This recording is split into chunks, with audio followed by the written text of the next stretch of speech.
In front of me is ARCHOS Access 57, and let me show you how to change PIN to your SIM card on the following device.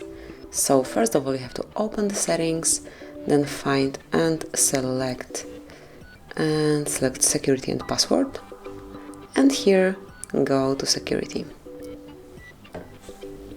Now click on SIM card lock and then select change SIM PIN.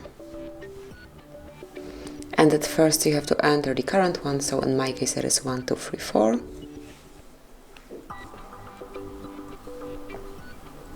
Tap on OK then, and now it's time to enter a new one, so just provide your device with new PIN. Tap on OK and then re-enter it to confirm. Tap on OK. And that's it. As you can see, SIM PIN has been changed, so that would be all. Congrats. Thank you for watching. Please subscribe our channel and leave the thumbs up.